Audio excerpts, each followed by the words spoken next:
అందరికీ నమస్తే అండి. 2014లో టీడీపీ గెలిచింది. With support of Janasena and BJP. TDP, BJP కలిసి పోటీ చేశాయి. జనసేన బయట ఉండి సపోర్ట్ చేసింది. దాంతో తెలుగుదేశం, బీజేపీ గవర్నమెంట్ ఫామ్ చేశాయి. బీజేపీ వాళ్ళు కొంతమంది ప్రభుత్వంలో చేరారు.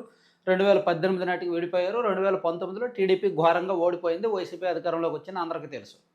సో, ఇప్పుడు 2019లో వైసీపీ వచ్చాక 2024లో వైసీపీ దారుణంగా ఓడిపోయింది. కూటమి అధికారంలోకి వచ్చింది. సో, ఇప్పుడు 2024లో కూటమి అధికారంలోకి వచ్చి 2 ఏళ్ళు గడిచింది. సో, ఇప్పుడు నా పాయింట్ ఏంటంటే 2014లో అధికారంలోకి వచ్చిన తర్వాత టీడీపీ పరిపాలన, 2024లో అధికారంలోకి వచ్చిన తర్వాత టీడీపీ పరిపాలన ఏం మారింది? సో, అప్పుడు 2019లో దారుణంగా ఓడిపోయింది కదా టీడీపీ. మరి ఇప్పుడు 2029లో పరిస్థితి ఏంటి?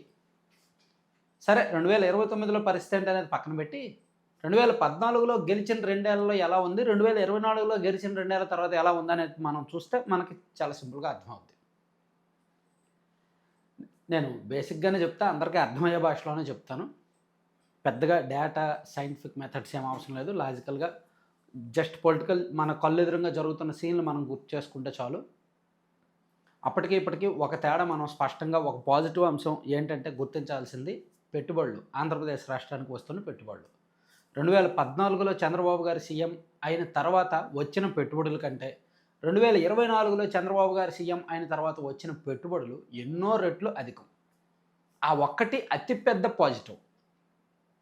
2014లో చంద్రబాబు గారు సీఎం అయ్యాక 2016 నాటికి 2 ఏళ్ళు పూర్తయింది కదా. అప్పటికి మన రాష్ట్రానికి కియా ఒకటి కన్ఫర్మ్ అయింది. కియా ఒకటే అతిపెద్ద పరిశ్రమ కన్ఫర్మ్ అయింది.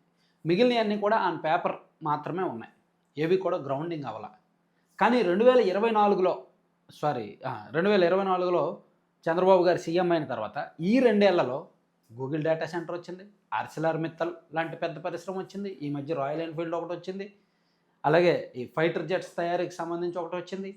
అలాగే గ్రీన్ హైడ్రోజన్ ప్రాజెక్ట్ వచ్చింది. అలాగే బీపీసీఎల్ రిఫైనరీ ప్రాజెక్ట్ ఒకటి వచ్చింది. ఇలా అనేక పెద్ద పెద్ద ప్రాజెక్టులు వచ్చాయి. 24 లక్షల కోట్ల పెట్టుబడులు వచ్చాయి. ఆ 24 లక్షల కోట్లలో ఆల్రెడీ ఒక 8 లక్షల కోట్ల విలువైన పెట్టుబడులు గ్రౌండింగ్ అయిపోయినాయి. గూగుల్ డేటా సెంటర్ గ్రౌండింగ్ అయిపోయినట్టే, స్టార్ట్ చేశారు, భూమి పూజ చేశారు. అండ్ ఆర్సిలార్ మిత్తల్ గ్రౌండింగ్ అయిపోయినట్టే. ఈ రెండూ కలిపే సుమారుగా 3 లక్షల కోట్ల పెట్టుబడులు. సో, పెట్టుబడుల విషయంలో అప్పటికి ఇప్పటికీ ఇప్పుడైతే మాత్రం భేష్ అని చెప్పుకోవచ్చండి. ఒక పెద్ద పాజిటివ్. మరి ఒక పెద్ద నెగిటివ్ కూడా ఉంది. 2014లో టీడీపీ గెలిచాక 2016 వచ్చేసరికి ఆ 2 ఏళ్లలో టీడీపీ ఎమ్మెల్యేలు చాలామంది బరితెగించారు. తెలుగుదేశం పార్టీ కార్యకర్తలు చాలామంది బరితెగించారు. జన్మభూమి కమిటీలు అని చెప్పి చంద్రబాబు గారు అప్పట్లో ప్రభుత్వ పరంగానే కార్యకర్తలకు అధికారికంగా పవర్ ఇచ్చేయడంతో వాళ్ళు రెచ్చిపోయారు. సో, ఎమ్మెల్యేల మీద కూడా విపరీతమైన 10 ఏళ్ళు 2004 నుంచి 2014 వరకు పార్టీ అధికారంలో లేకపోవడంతో ఎమ్మెల్యేలు, నాయకులు విపరీతమైన అధికార దాహం, ధనదాహంతో ఓపెన్‌గా అవినీతి చేశారు. సో, అది 2019 ఎన్నికల్లో టీడీపీని బాగా దెబ్బతీసింది. ఇప్పుడు 2024లో కూటమి అధికారంలోకి వచ్చిన తర్వాత ఈ 2 ఏళ్లలో 2026 కాదు ఇది. ఈ 2 ఏళ్లలో అప్పటి మొదటి 2 ఏళ్లలో ఆ 2 ఏళ్లతో పోలిస్తే ఇప్పుడు ఇంకా అవినీతి పెరిగింది. ఎమ్మెల్యేల అవినీతి చాలా దారుణంగా ఉంది. అప్పుడు కాస్త భయంతో, భక్తితో చాటుమాటుగా అవినీతి చేసేవారు. ఇప్పుడు బరితెగింపుతో ఓపెన్‌గా అవినీతి చేస్తున్నారు. అప్పుడు బెల్ట్ షాప్ నడపడానికి భయపడేవారు. ఇప్పుడు పబ్లిక్‌గా బెల్ట్ షాప్ నడుపుతున్నారు. తెలుసా? అప్పుడు ఇసుక దందా విషయంలో భయపడేవారు. ఇప్పుడు ఇసుక దందా ఎక్కడా భయపడట్లా. సో, చెప్పాను కదా, చాలా ఓపెన్ అంటే ఏదది బెల్ట్ షాపుల గురించే మనం మాట్లాడుకోవాలంటే ఎంతైనా మాట్లాడుకోవచ్చు. ఆంధ్రప్రదేశ్ రాష్ట్ర చరిత్రలో ఇప్పటి వరకు ఇప్పుడు జరుగుతున్నంత పబ్లిక్‌గా ఎప్పుడూ బెల్ట్ షాపులు నడవల. ఇప్పుడేంటి చాలా ఓపెన్‌గా బెల్ట్ షాపులు నడుస్తున్నాయి. అసలు ఊర్లో, గ్రామంలో అందరికీ తెలిసినట్టే, పోలీసులకు తెలిసినట్టు, రెవెన్యూ అధికారులకు తెలిసినట్టు, అందరికీ తెలిసినట్టే బెల్ట్ షాపులు నడుపుతున్నారు. సో, ప్రతి గ్రామంలో యావరేజ్‌గా 2 లేదా 3 బెల్ట్ షాపులు ఉన్నాయి రాష్ట్ర వ్యాప్తంగా. మేబీ అక్కడక్కడ మరీ మహిళలు వ్యతిరేకించడం వలనో, లేదంటే అక్కడ అధికారులు మరీ సిన్సియర్‌గా పనిచేయడం వలనో మొత్తం మీద 1-2% విలేజెస్‌లో బెల్ట్ షాపులు లేకపోవచ్చు గాక గానీ ప్రతి గ్రామంలో కూడా, ప్రతి నియోజకవర్గంలో కూడా బెల్ట్ షాపులు ఉన్నాయి. ఏమనంటే మద్యం దుకాణాలు తీసుకున్న వాళ్ళు నష్టంలో ఉన్నారు. వాళ్ళకి గిట్టుబాటు అవ్వట్లేదు. వాళ్ళు ఎక్కువ పెట్టుబడులు పెట్టేశారు. కాబట్టి వాళ్ళకి తప్పట్లేదని బెల్ట్ షాపులు ఇస్తున్నారు. మరి బెల్ట్ షాప్ మీద ఎంతకు అమ్ముతున్నారు? రూ. 150 ఉన్నది 200కి అమ్ముతున్నారు టైముని బట్టి. ఒక్కోసారి 170కి అమ్ముతున్నారు, 180కి అమ్ముతున్నారు, వాళ్ళకి నచ్చినట్టు అమ్ముతున్నారు.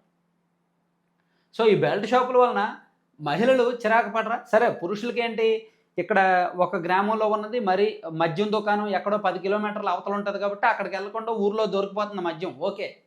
కానీ అక్కడికెళ్తే 150, ఇక్కడికెళ్తే 180, 200 కదా, అది ఒకటి నష్టం. అలాగే ఆ గ్రామంలో మహిళల్లో వ్యతిరేకత వస్తుందా రాదా?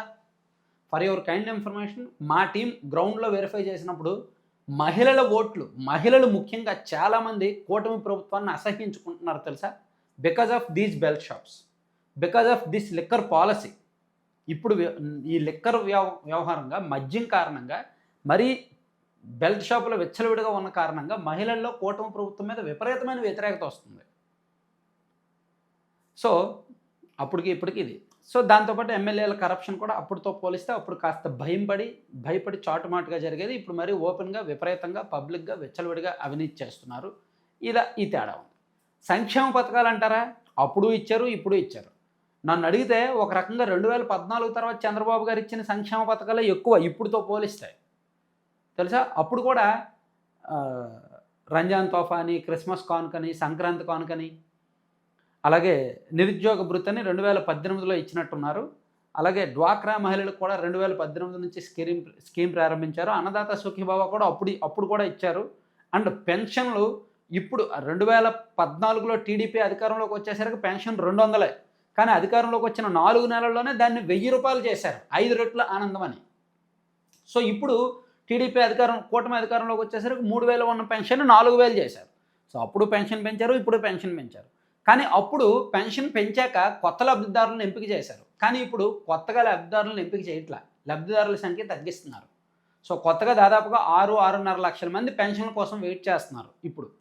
సో నేనేమంటానంటే కూటమి ప్రభుత్వం 2014కి 2024కి తేడా ఏంటంటే పెట్టుబడుల విషయంలో పాజిటివ్ ఉంది, సంక్షేమం విషయంలో అప్పుడు బాగుంది, ఇప్పుడు బాగుంది. కానీ అవినీతి అప్పుడుతో పోలిస్తే ఇప్పుడు పెరిగింది. మద్యం లాంటి విషయాల్లో విచ్చలవిడతనం అప్పుడుతో పోలిస్తే ఇప్పుడు పెరిగింది. కాబట్టి ప్రజా వ్యతిరేకత ఎప్పుడైనా సరే పాజిటివ్, ప్రభుత్వం చేసే మంచి ఒక 10 ఓట్లు వేయిస్తే ప్రభుత్వం చేసే చెడు ఒక 100 ఓట్లు మైనస్ చేస్తుంది. సో 2014లో అంత జాగ్రత్తగా, అంత చాటుమాటుగా, అంత భయపడుతూ అవినీతి చేసి అంత జాగ్రత్తగా పరిపాలిస్తేనే 2019లో ఆ ఫలితం వచ్చింది. మరి ఇప్పుడు ఇంత విచ్చలవిడిగా జరిగితే 2029లో ఏం జరుగుద్దు? సో అందుకని ప్రభుత్వం చాలా జాగ్రత్తగా ఉండాలి.